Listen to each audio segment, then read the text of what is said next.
Have you ever been in a conversation that just ends awkwardly? Don't you wonder where it all went wrong? Today I'm going into the 3 small things that you might do that kill your conversations without you even realizing. If you're new here, then hey, my name is Kavi. I've had experience in a global bank's wealth management division where I've been surrounded by people with some of the best social skills in the world. And so this channel helps you to level up your people skills to live a happier and more successful life. I'm now going to go straight into the 3 subtle ways that you're killing conversations. First mistake is asking closed questions.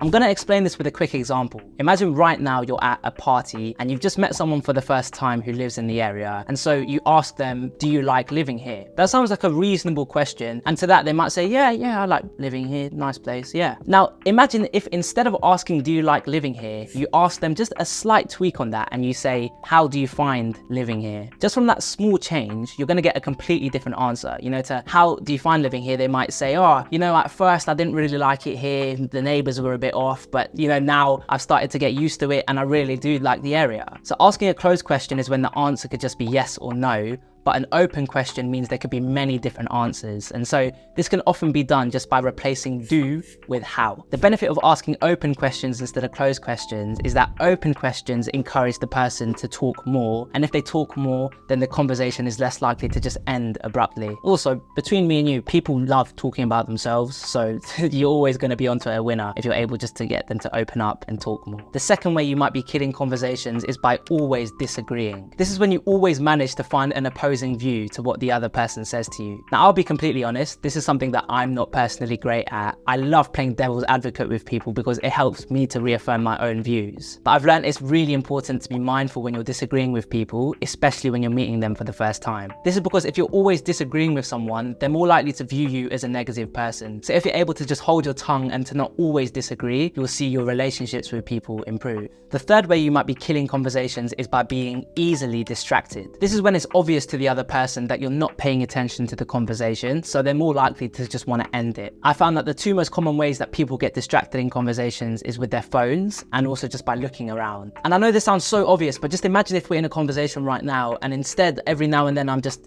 doing this like that while speaking to you. Or if I'm just looking around and, you know, I'm speaking to you like this, you know, instead of just looking at you straight. It's really distracting, and I bet you'd want to click off the video. And a lot more people do this than they think. You know, people will often just have a quick look at their messages, or maybe they're at a party and they just see another group of people and they just look around. So this is actually really common. And my tips for this is with the phone, if you can put it on airplane mode, and if not, at least put it on silent. And to stop yourself looking around, just make sure you stay focused on the person's eyes and just make eye contact. Obviously don't do it too much because you don't want to look like a creep, but 70% of the time it's just look into their eyes while you're speaking with them. And so the benefit of not getting distracted is the other person feels much more valued in the conversation, and so it's less likely to just quickly end. I want to end by asking you to think which you do most out of asking closed questions, constantly disagreeing, and being distracted. And a very simple action for you is the next conversation you have, make an active effort to not do that thing. And if you're able to stop that one bad habit, you'll have stronger relationships, and stronger relationships will bring you more happiness and success. If you enjoyed this, then you can learn more about leveling up your people skills from a most recent video linked over here.